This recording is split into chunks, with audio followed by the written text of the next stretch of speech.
నమస్తే, నేను లక్ష్మణ్. ఈ రోజు ఆంధ్రప్రదేశ్ రాజకీయాలు అట్టుడికిపోతున్నాయి. ఏదైతే మాజీ ఎమ్మెల్యే వల్లభనేని వంశీ అరెస్టుతో వైసీపీ కోటరీలో ఒక అలజడి మొదలైంది. తెలుగుదేశం పార్టీ కార్యాలయం పైన గన్నవరంలో దాడి కేసులోనైతేనేమి, మిగతా వేరు కేసుల్లో అయితేనేమి అరెస్ట్ చేశారని చెప్పి పోలీసులు చెప్తున్నారు. మరోవైపు ఎందుకు అరెస్ట్ చేశారని చెప్పి వైసీపీ వాళ్ళు కూడా ప్రెస్ మీట్లు పెట్టి మాట్లాడుతున్నారు.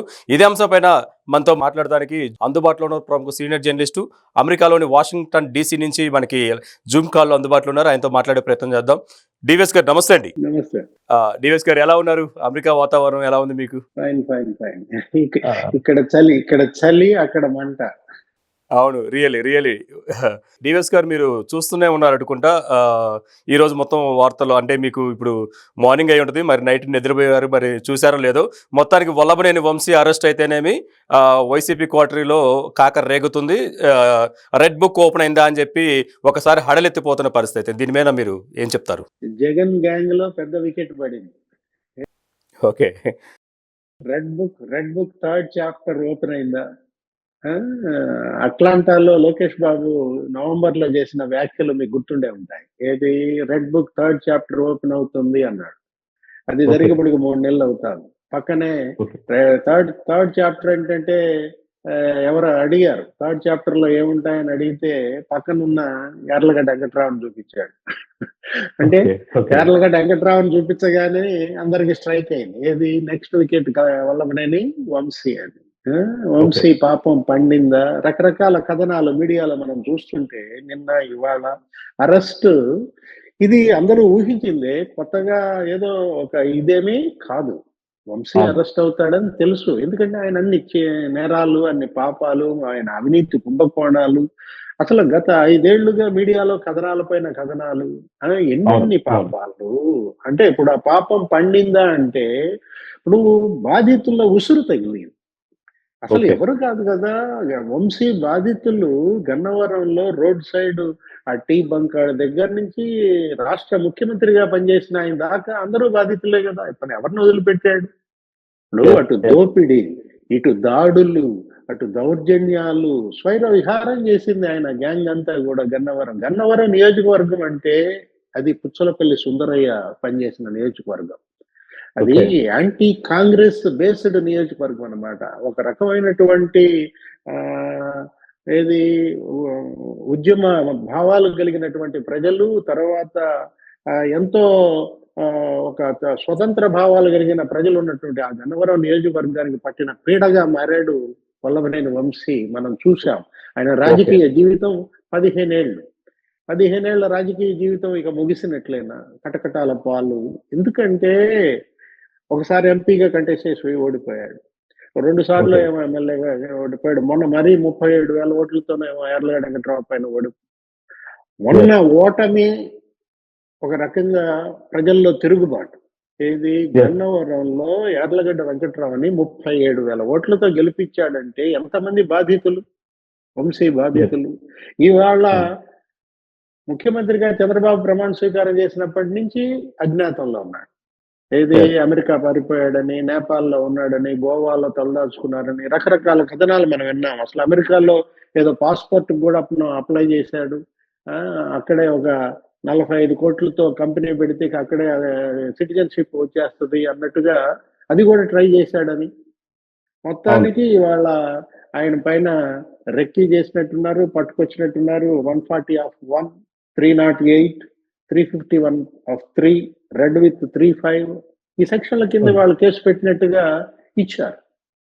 ఇవే కాదు, యార్లగడ్డ వెంకట్రావు పై హత్య కేసు, హత్యా నేరానికి పాల్పడిన కేసు ఉంది. అతనే కాదు, ఇంకా నూజివీడులో, హనుమాన్ జంక్షన్ లో, గన్నవరంలో వీళ్ళు చేసినటువంటి దాడులు, వీళ్ళు చేసినటువంటి హత్యా ప్రయత్నాలు అన్ని ఇన్ని కావన్నమాట. మట్టి మాఫియా వంశీ నాయకత్వంలో ఎలా చెలరేగిపోయిందో 5 ఏళ్ల జగన్ పాలన మనకు తెలుసు. ఏది 210 కోట్ల మట్టి దోపిడీ చేశారంటే రాష్ట్ర చరిత్రలో ఫస్ట్ టైం. ఏది మట్టిలో 210 కోట్లు కొల్లగొట్టడం నీకు తెలుసా లక్ష్మణ్? అవునండి. అంటే ఇప్పుడు జగన్ వాళ్ళ తాత, వాళ్ళ బ్యాచ్ వాళ్ళు ఏంటి ఏదో ముగ్గురాయి కొల్లగొట్టారని, లేకపోతే పల్నాడులో సున్నపురాయి కొల్లగొట్టారనో రకరకాలుగా మనం చూసాం, విన్నాం. గ్రానైట్, లాటరైట్, ఎర్రమట్టి దిబ్బలు కూడా దోచేశారని. కానీ మట్టిని కొల్లగొట్టి 210 కోట్లు పిండాడంటే వంశీ మామూలాడా? అండి. పోలవరం పోలవరం కాలువ మట్టి లాగి పారేశారు, మొత్తం దోచి పారేశారు. బాపులపాడు మండలంలో అయితే ఎంత ఇదంటే అదేదో బ్రహ్మం గారి చెరువు తవ్వి పారేశారు మొత్తం అంతా, ఆ మట్టి అంతా కూడా. అంటే ఇప్పుడు మట్టి పైన లక్ష్మణ్ 10 రెట్లు జరిమానా విధించవచ్చు. ఓకే. అంటే ఇప్పుడు 210 కోట్లు అనుకో, 210 కోట్లకి జరిమానా ఎంత పడుద్ది అంటారు? 2100 కోట్లు పడుతుంది. అది కనుక నిజంగా చట్ట ప్రకారం కేంద్ర ప్రభుత్వం కనుక తీసుకుని చేసినట్లయితే ఇప్పుడు వల్లభనేని వంశీ 2100 కోట్ల జరిమానా కట్టాలి ఒక్క మట్టి దోపిడీ పైన అన్నమాట. ఇట్లాంటి పరిస్థితుల్లో ఇవాళ మొత్తానికి వంశీ అరెస్ట్ అనేక ప్రశ్నలకు సమాధానం. అవును, ఒక DVS గారు. ఒక అరెస్టు అనేక ప్రశ్నలకు సమాధానం. రియలీ డివిఎస్ గారు, ఈరోజు వంశీ అరెస్టుకి ముందు అంటే 2 రోజుల క్రితం చూసుకుంటే సత్యవర్ధన్ అనే వ్యక్తి ఒత్తిడి చేసి మరి నన్ను ఈ కేసు పెట్టించారు అని చెప్పి SC/ST అట్రాస్ సంబంధించిన కోర్టు ముందు అతను వాంగ్మూలం ఇవ్వటం, దానిపైన వైసీపీ వాళ్ళ బ్లూ మీడియాలో మొత్తం టోటల్గా వాళ్ళు ప్రచారం చేసుకునే పరిస్థితి మనం చూసాం. ఇంకా వంశీ ఈ సేఫ్ అన్న ఆలోచనకు కూడా వచ్చారు.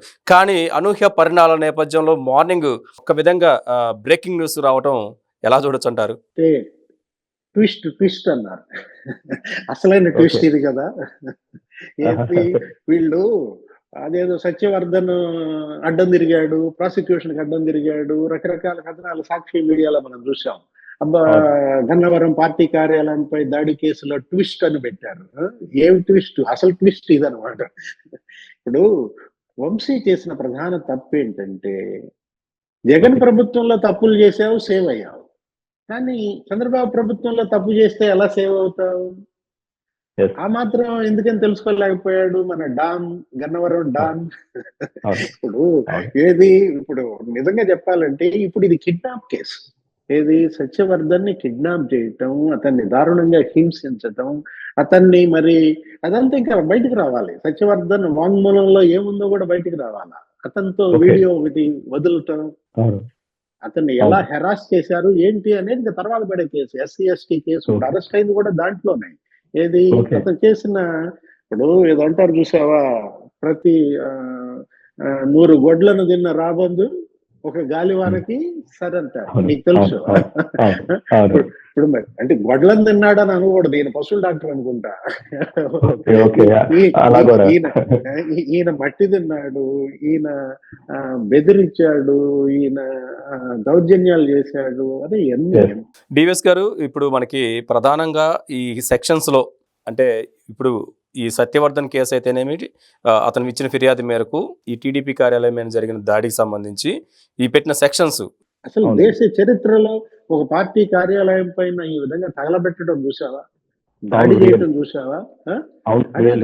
అంటే ఎంతగా రౌడీలు గుండాలు చెలరేగిపోయారో నీకు అదే.